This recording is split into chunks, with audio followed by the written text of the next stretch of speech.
And every week, new issues are arising, new problems are arising, new challenges are arising. And in this program, I try to highlight as much as I can the important issues, challenges, and problems which are facing you, the people of Regions 5 and 6. I want to begin by highlighting an issue that I've been dealing with since last week.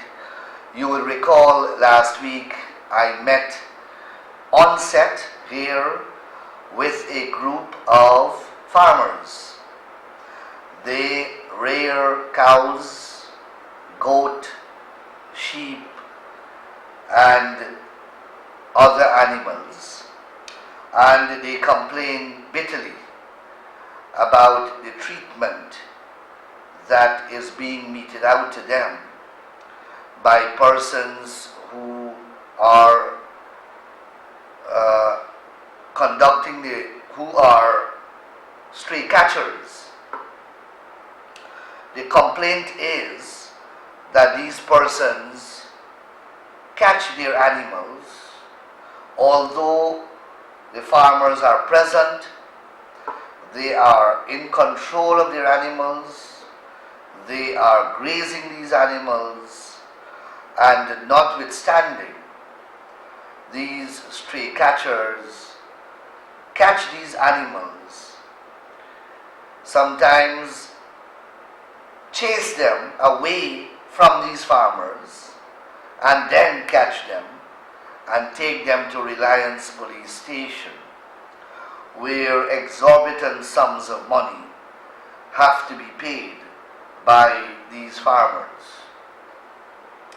The farmers complain that they have nowhere to graze their animals, that they do not graze their animals on the public roadways, that they graze their animals in the little pastures that are available, and notwithstanding, 4 or 5 of these stray catchers, whom they identify to me as persons living at number 53 village on the quarantine, that these persons, in collaboration with the police at Reliance Police Station, take their animals to the pond at that station and impound those animals, and then these farmers have to pay huge sums of money to get these animals out.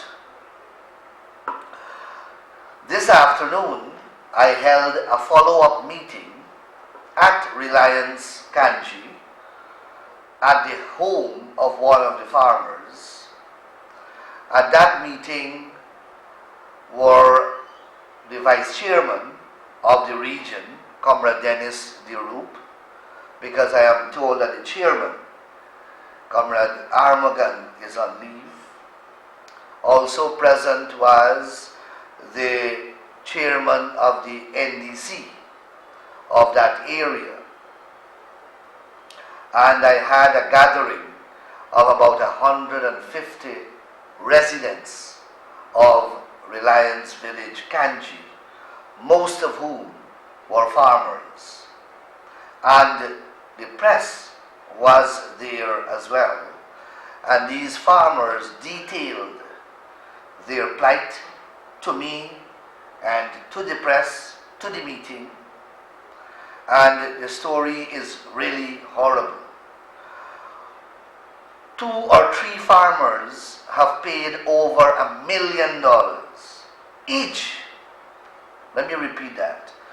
2 or 3 of those farmers have paid over $1 million each in pound fees over the last 3 to 4 months.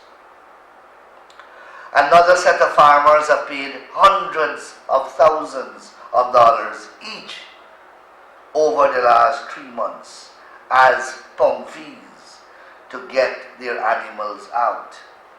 As a result, most of the farmers are selling their animals, and they are no longer rearing animals because they claim that they cannot afford the pong fees. I am calling on the regional officials to monitor this situation. I am calling on the commander of this division to monitor the situation. I am calling on the officer in charge of Reliance Police Station to monitor the situation and not allow the police to be dragged in to a controversy. I am calling on the agricultural extension workers and the agriculture officials in this region to step in to help these farmers. In my view, based on what I have heard, there is a complete abuse and misuse of the law in relation to pongs. And I do not think that the state is getting most of these huge sums of monies that are being paid. I suspect that these pong catchers or stray catchers are keeping these large sums of money or most of it for themselves. I believe that they are doing a business, and I am asking the police to investigate, because they can be charged with either fraudulent conversion or obtaining money under false pretenses. So I'm asking the police to look into this matter, and I will get a lawyer to sue these stray catchers because they are not complying with the law.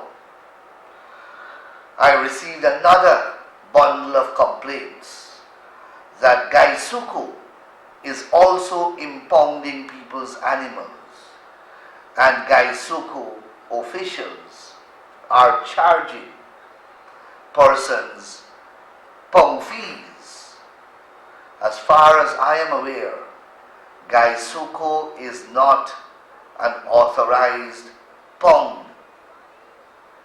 Gaisuku is not one of the facilities at where you can pong animals. Gaisuku can perhaps impound the animals, but they must take them to the lawful pong, which is at Reliance Police Station. I am speaking about Rose Hall Estate, Kanji. Rose Hall Estate, Kanji.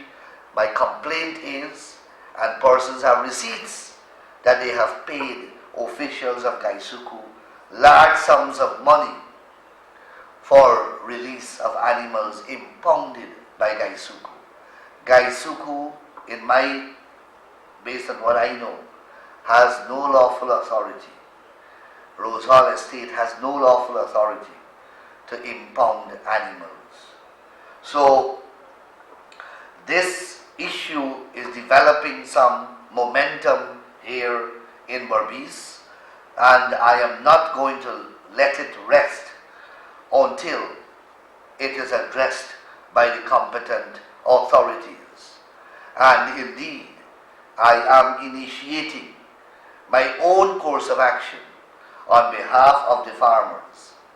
I have already spoken to People's Progressive Party Civic MP, Attorney at Law, Comrade Adrian Anamaya, who will be speaking to these farmers in due course and who will file legal proceedings against these pong catchers for wrongful impounding of these farmers' animals.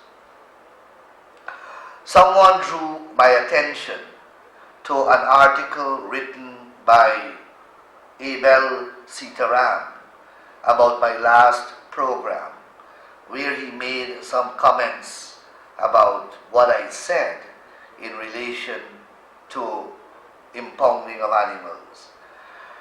I have neither the energy nor the time to respond to anybody like Abel Sitaram. He doesn't make sense, so I will not waste my time with him. The other important issue that I want to focus on is the issue regarding the vendors' relocation at Rose Hall. Last week, I received a number of calls where vendors have complained against the town council actions of removing them from vending on the street, Independence Avenue and areas around that vicinity. The vendors claim that they are being relocated to inside the market, and some of them are claiming that they don't wish to be relocated. I had promised that I will get on this program either the mayor or some senior functionary of the Rose Hall Town Council. Unfortunately, due to my busy schedule, I was unable to make contact with any of these officials. It is not the officials' fault that they are not here. It is my fault that they are not here, because I did not get an opportunity to invite them. I promised to do so at the earliest convenience. So please, I don't want anyone to blame the officials there. It's not their fault. I did not get an opportunity to extend an invitation to them and to make the arrangements for them to be here. But what I am concerned about is the complaint that some vendors are being removed while others are being permitted to sell the identical items at the identical place. Well, that is wrong. You can't remove some vendors and leave some. It's either you remove all or you remove none. You cannot discriminate against the vendors. That I am sure about. So please, Rose Hall Town Council, you can't move some of the vegetable vendors and you do not move other fruits and vegetable vendors.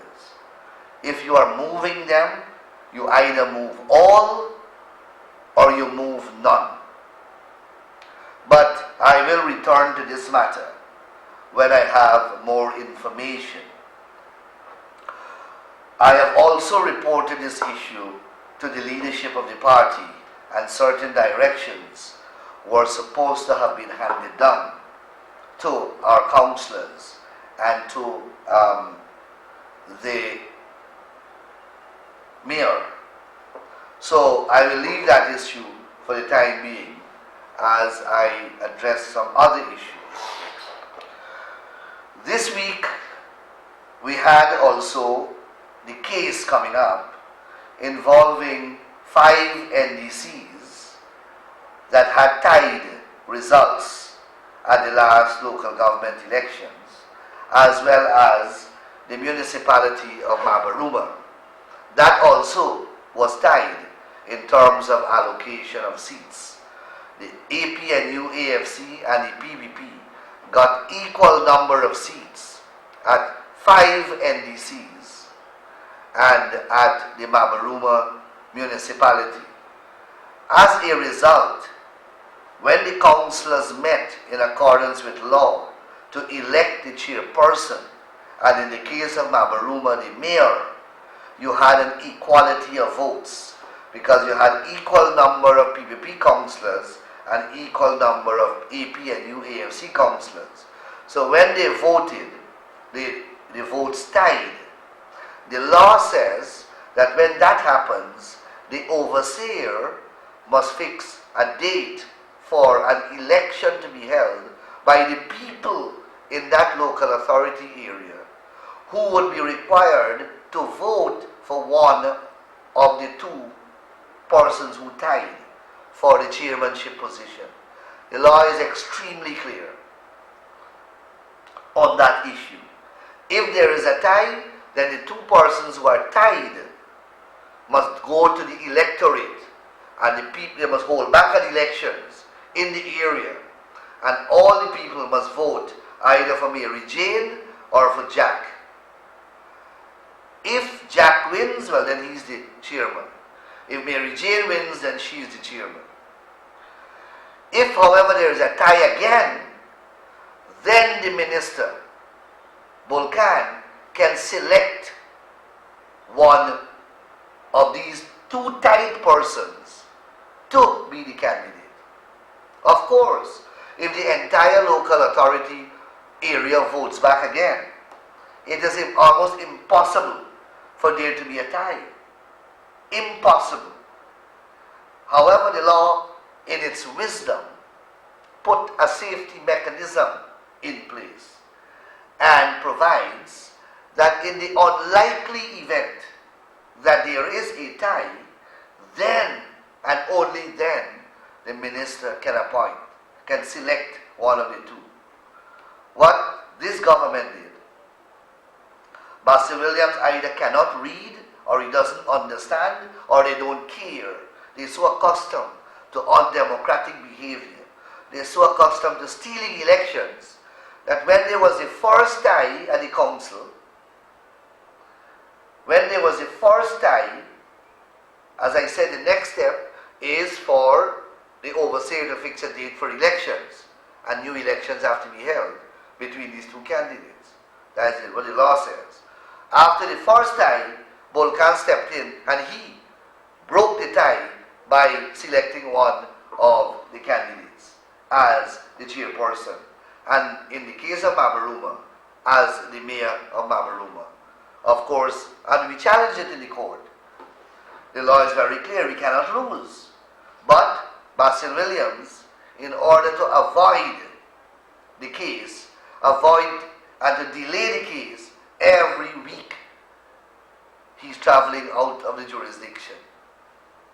Imagine I want 30 minutes to address the judge. 30 minutes. And Basil Williams is not available for the whole of July. I have to wait until August the 12th for the case to come up again, because he is traveling all over the world. And that is where a serious problem that we have in Guyana. But I'll come to the traveling ministers just now. But that is where we are in relation to the local government case. In terms of the elections petition, up to now, the judge, the Chief Justice, cannot fix a date for our election petitions to start. Up to now, we are ready to start. Up to now, they have not fixed a date for that elections petition. But we will continue to keep the pressure up. About traveling ministers, at any given time, other than when we have parliament, 3/4 of the cabinet is overseas. 3/4 of the huge cabinet, 27 members cabinet, are overseas. They're traveling all around the world with taxpayers' money. They're traveling first class. And of course they changed the rule. They get more money per diem overseas. We used to get, I think, I don't know, it was $50 a day or something like that. They are getting about $200 US per day when they are overseas. $40,000 a day. The hotels are paid for, first class travel, and they can take their wives. We could not have taken our spouses. We had to pay a ticket for our spouses. But that is the abuse that is taking place. They travel all around the world. These people is like, they are on a tour. They are tourists. It's like, come to see, never see. Like, apparently they never traveled before. So they get an opportunity and they fly around the world. And that is what is costing the government. They are not in Guyana to do anything. So the work of management of the economy is not taking place. And then they are hemorrhaging the treasury by flying all around the world. So you can't get nothing done here. And when they are here, all they're doing is planning what is the next sporting event. Like now, you had a big jubilee, you had a big inauguration. That was a big thing. They spent hundreds of millions of dollars. Then you had big flag raising for Mashamani. They spent another couple $100 million. Then you had 50th anniversary Jubilee celebration. They spent I don't know how much $100 million. Now you have CARICOM. They're hosting that now. Then that's July. This is July month. August they're gonna have Freedom Day. There's another big sport again. And then shortly after that is Christmas. We're gonna have another big sport again. And that is how they will continue. And while they're spending and they're spending, the economy is not earning. Rice is in crisis. Sugar is in crisis. Bauxite is not performing. The logging forestry industry is in chaos. Small miners are in crisis. The only people who are doing good are the large miners. And the large miners because they are gold mines. So no new investor is coming to Guyana. There is no incentive scheme to attract investors in Guyana. None at all. All they're doing is concentrating on forensic audit, trying to jail somebody, or they're planning an event. They bust a road in the middle in Georgetown, Carifesta Avenue. And where they bust the road in the middle and they put down the whole Caribbean flag. Brand new road. But they bust the road in the middle and they plant flags right through the whole of the Caribbean. And they name it Avenue of the Caribbean. All of that is good. Except that doesn't earn a cent for the country. That doesn't put food on anybody's table. That doesn't help the sugar worker. That doesn't help the public servant. Nothing that they do, nothing that they have done in government has been done to help anybody. All they have done is raise their salaries so they help themselves. They increase their per diem allowance when they travel overseas so they help themselves. They buy brand new vehicles for almost all of them so they help themselves.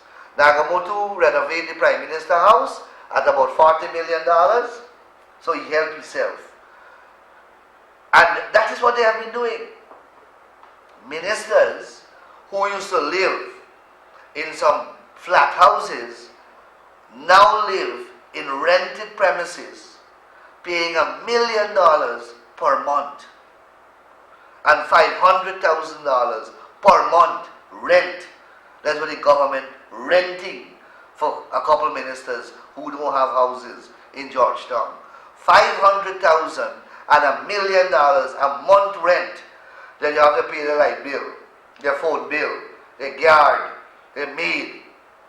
And what do you get in return? They're traveling all over. They're not running this country. As a result, Guyanese are getting poorer and poorer by the minute.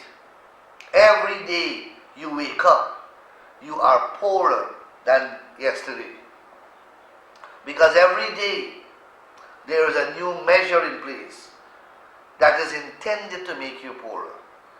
Parking meters will come to Berbice soon when they finish with Georgetown. There's another innovation. Because this government doesn't want to work. It doesn't want to think. It doesn't want to invest. All it wants to do is to collect money and spend. And where they get the money from? They can't earn. They're not building any factories. They're not building a mile of falls. They're not bringing any investors in the country. None of the productive sectors are performing, and they're not prepared to help them to perform. So the rice farmer not getting any help. The sugar worker not getting any help. Gaisuku is not getting any plan to revitalize the industry. The housing program is dead. The construction industry is dead. So all these used to earn. They're not doing that. They're not helping these places to earn. What they are doing is they still want to collect money though. So how can they collect the money? By taxing you. And when they tax you and you don't get an increase in salary, then you get less money to spend. When prices go up and you don't get a proportionate increase in salary, it is called inflation. Your spending power becomes less and less every single day. So that is why they're going into Blackbush and going into Bad Settlement and Bush Lot, and they're counting how many banks of Baji and Bora people have in their yard. And if you have more than 2 banks, you are a commercial person, and therefore you have to pay commercial rate of tax. That is what they're doing. You are doing a business. You're a farmer doing a business, and you have to pay additional taxes. That is what they're doing. So, look at Parliament. When we were in government, you would have heard Ramaya and Nagamutu and Charandas and all these people talk about Parliament whole day, whole day. We used to make Parliament meet every single week. Every week almost, Parliament met when we were in government. Parliament now meets once every 2 months. Once every 2 months at an average. Sometimes 4 months pass and there is no Parliament. You know why? Because they are touring the world. So your business in the Parliament is not important. And remember, every time one of them travel, the Parliament can't sit because they have one short vote. And at no time is one of them traveling. At any given time, half of the cabinet or more out of the country. At any given time. That is why Comrade Ramjatan told the Upper Quarantine Business Chamber of Commerce that he can't come to talk to them about crime because he's sporting in tongue. He got Jubilee celebration. So he took nearly 2 months to come and meet the people. That is their priority. Sporting and enjoying themselves. And that's why when they come to Parliament, they want to hurry out. They don't want to sit down there and do the people business. Last time we were in Parliament, they presented some financial supplementary papers. Imagine they pass a budget in May 2015. Not in May, in August 2015. That is when they put the 2015 budget to the Parliament. It was in August. We didn't put one because we had elections the same year. And we had prorogued the Parliament. Remember that. So the 2015 budget came in August. And it was really for the period of September to December because that was what was left for the year. These people bring a supplementary paper last week in the Parliament. They pass a budget for that same period and then bring a supplementary for $800 million. More money than they had to spend for that 3 months period. And they pass a budget of billions and they still run out of money. They bring a supplementary paper for $800 million that they draw out in the Treasury from September. That is in addition to, I don't know how much 100 billion we had in the budget. I can't remember. So after several billions for that 3-month period, they brought a supplementary paper to say that they also draw out 800 million because that money what they budget for didn't do. And when when that happens, you are entitled as the opposition to explain to the parliament and explain to the people how you spend this money. That is what a committee of supply is all about. The parliament goes into what is called it's a full parliament. It goes into what is called a committee of supply, and ministers are to explain to us, the opposition, and to the nation, because the press is there, what they use these monies for. You had Ramjatan. These are the ministers who had to answer. Education, Ramjatan, Harman for Ministry of the Presidency, Bulkan for local government, and a whole set of ministers. And imagine not one of them came prepared and was competent to answer the questions which we were asked. These people don't care. Normally when we had to answer questions, we used to walk with your staff. You had to walk with your staff from your ministry because they have to explain to you where these monies went, how these monies were spent. These fellas come empty-handed in the parliament with their hands swinging. And is that any bright? I have no problem if you walk in big and bad and you can pretend that you know the answers. These are an incompetent bunch of people. And therefore they should recognize their incompetence and work with their technical staff to help them to answer the questions so that they wouldn't be embarrassed. That's the first thing. And their incompetence at least would be hidden. But most importantly, that the nation can understand what they do with 800 million at the same time when they got billions from the budget. Not a single minister was able to answer sensibly. They said I'll produce the answer later. You would think that after 2 budgets, because 2016 was your second budget, you would think that these people would learn. But it would appear as though they are incapable of learning.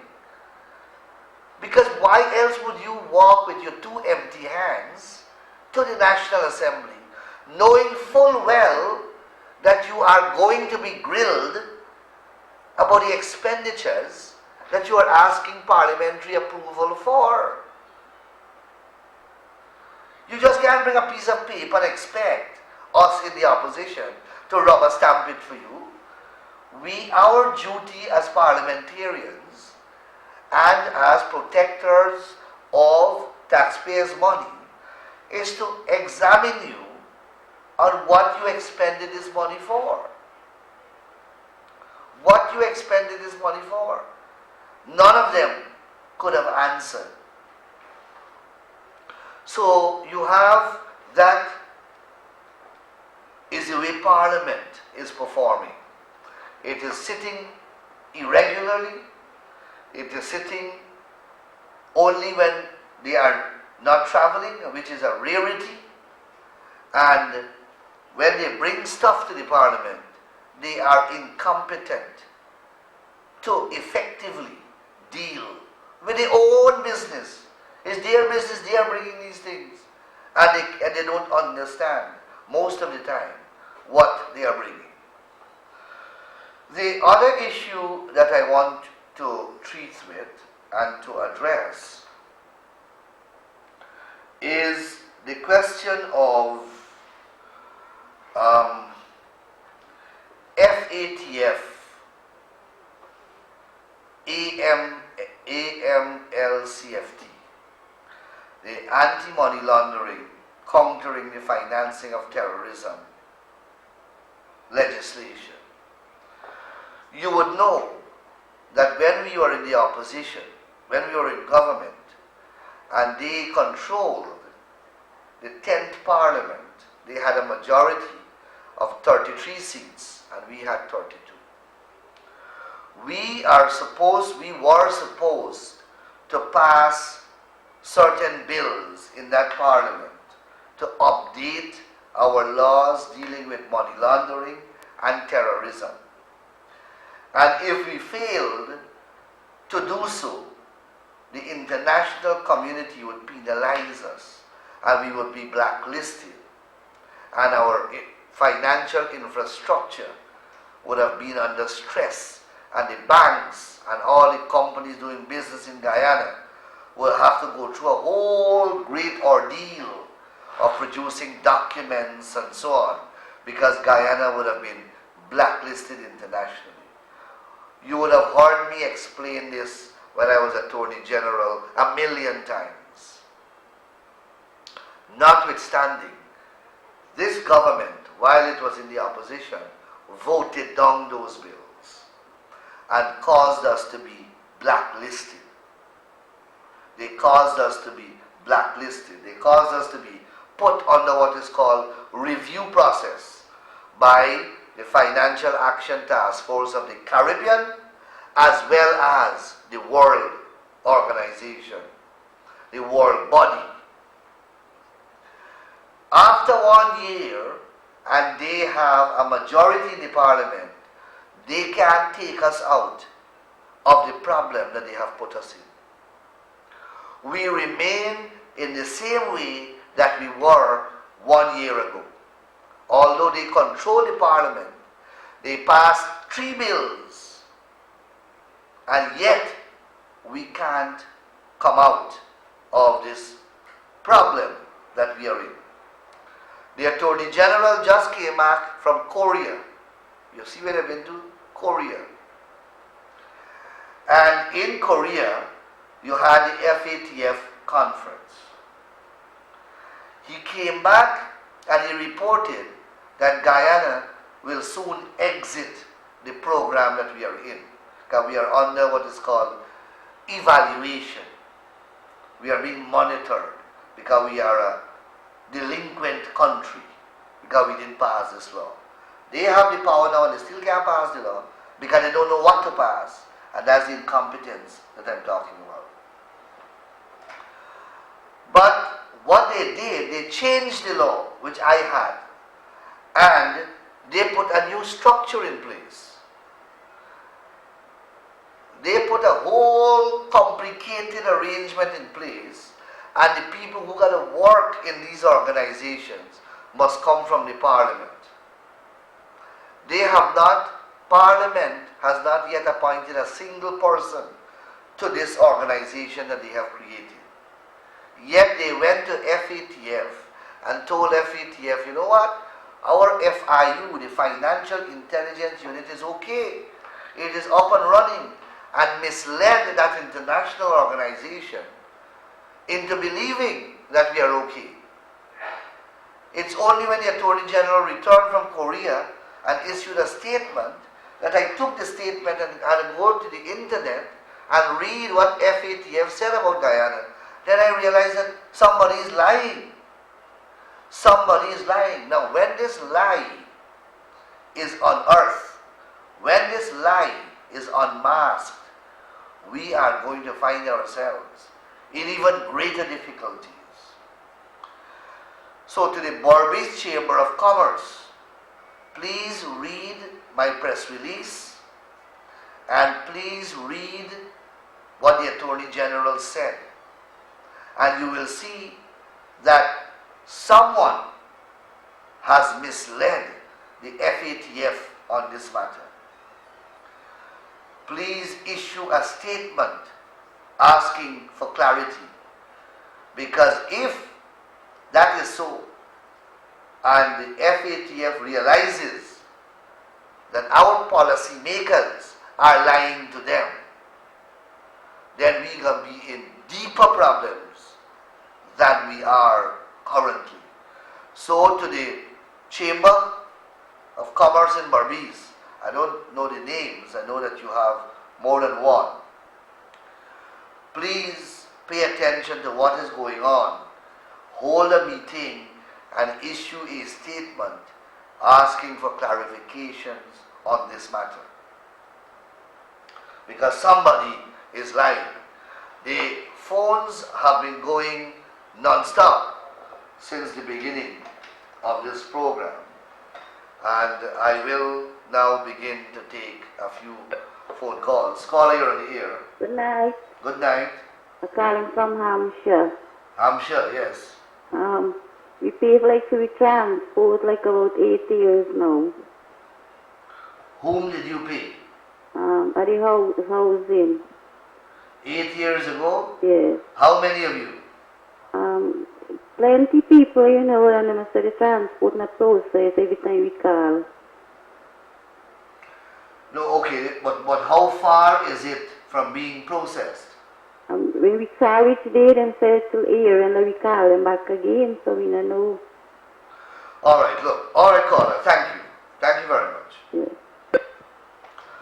I keep repeating, we have 3 members of parliament in this region. We have Comrade Zulfikar Mustafa, we have Comrade Adrian Anamaya, and we have Dr. Vishwa Mahadev. Vishwa Mahadev, Zulfikar Mustafa, Adrian Anamaya. I know that they are holding public, they have days at which they meet members of the public. Zulfikar Mustafa has his days in New Amsterdam and then at 64 Village at the party office. Vishwa Mahadev has his clinic, his meetings at Quarantine as well, and I believe at 64 Village, and I believe also at New Amsterdam. Adrian Anamaya has 3 offices, at Corriverton, Hampshire, as well as Charlotte Street, New Amsterdam. Please form a delegation and meet one of these comrades so that they can make representations for you. This lady is saying about 800 persons are awaiting for their transports to be processed. No, not 800.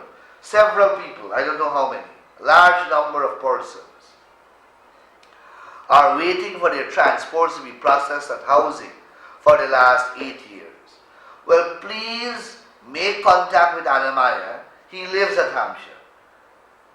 And get him, he can write a letter to housing in his capacity as MP.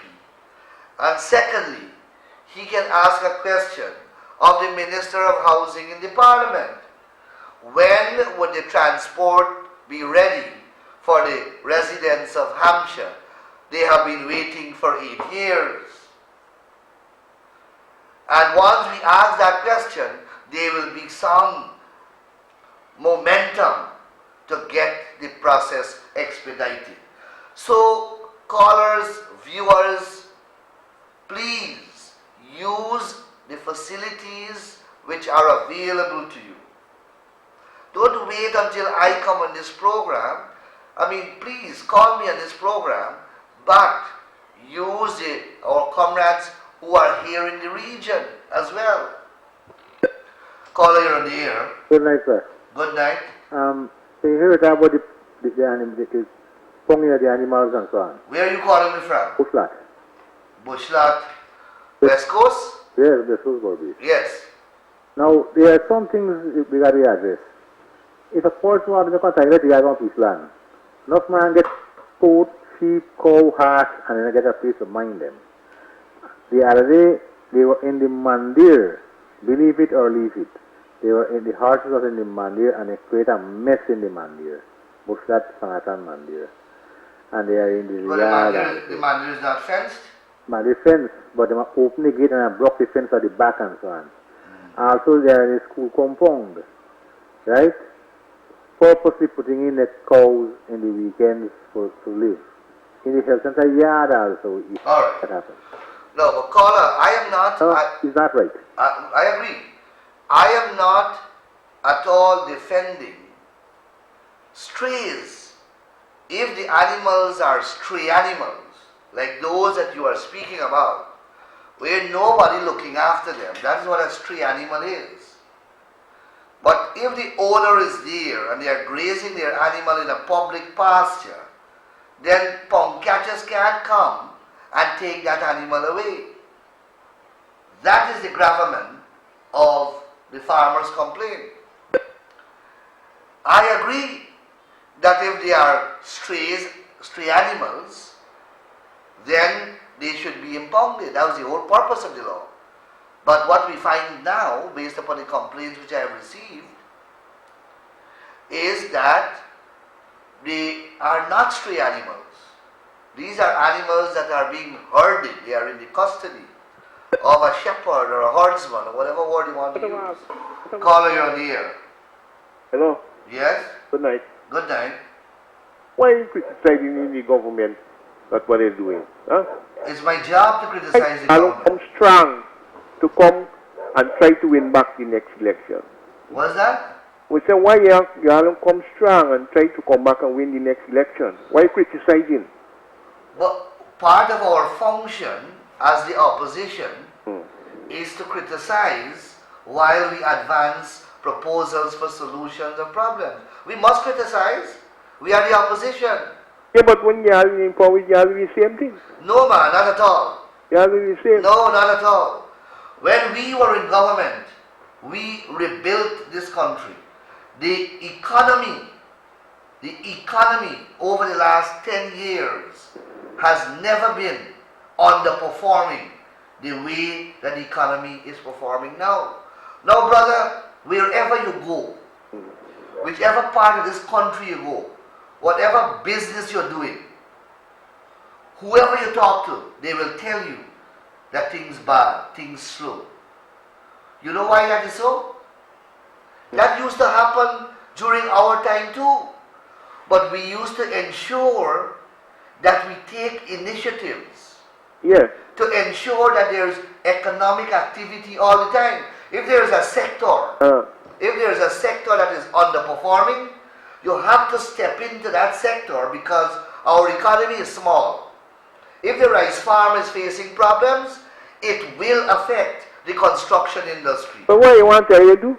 Try regroup and come stronger. No, but we are doing that. Right. We are doing that, but at the same time, we work hard to build what we are seeing is being destroyed. And destroyed not because these people want to destroy it. It's because they are lazy, they are not doing the work that they were elected to do. Listen, people who voted for the APNU AFC outside of Georgetown, they don't visit nobody. Only when Baron Jack Dale and the regional chairman went into Region 5 for the flooding recently, that you see Ramjatan went there. They don't visit nobody, even the people who voted for them. We, for 25 years while we were in government, a minister used to visit village by village every other month. Every other month, one minister or another is somewhere in a community. When the last you see a minister in your community? Any one of you who are looking at this program, whether you have voted APNU or whether you have voted PPP, when last have you seen a minister in your community? And just compare that to what used to happen in the PPP time. Paula, you're on the air. Good night, Mr. Mandela. Good night. Well, I am listening to your program. Well, I can say what this government is doing. I just heard the caller call, but he humble, you know what I'm saying? That people, if they are blind, they can feel what is happening right now. Because everything, if you are doing a business, you have to scare now.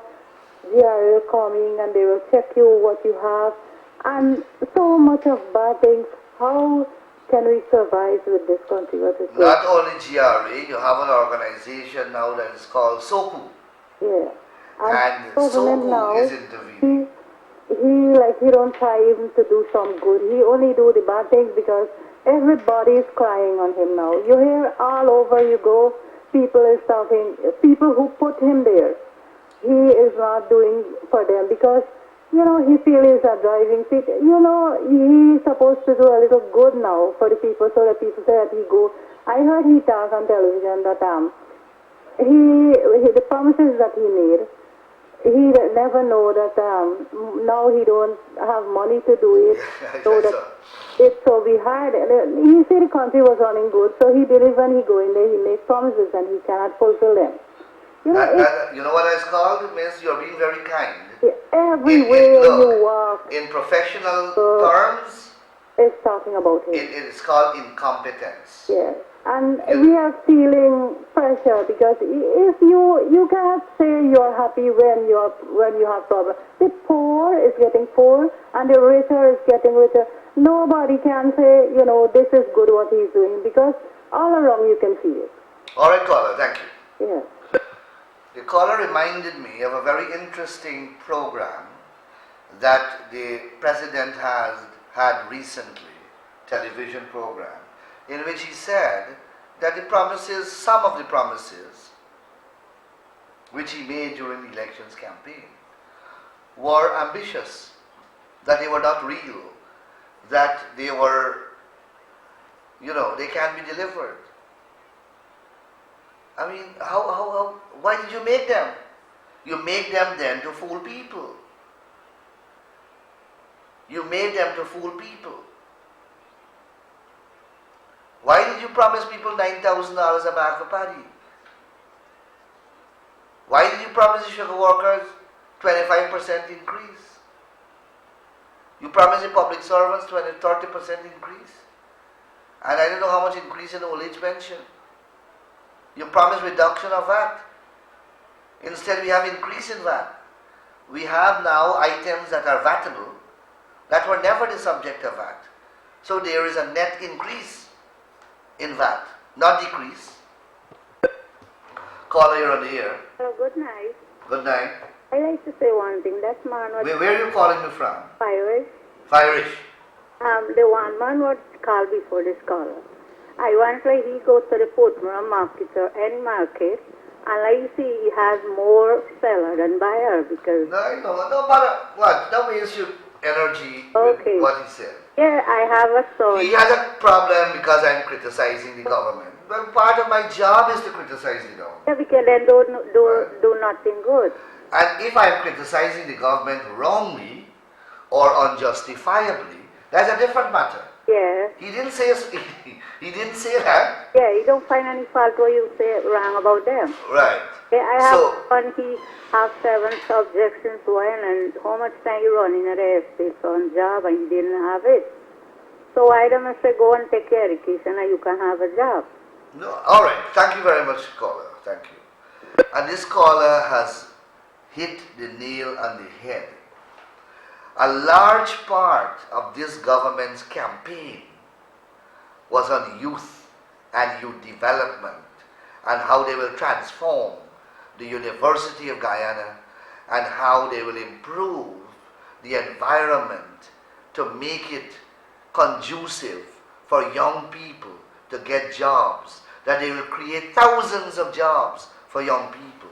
Well, I want somebody to name one job. Just one job, new job that they have created in 1 year.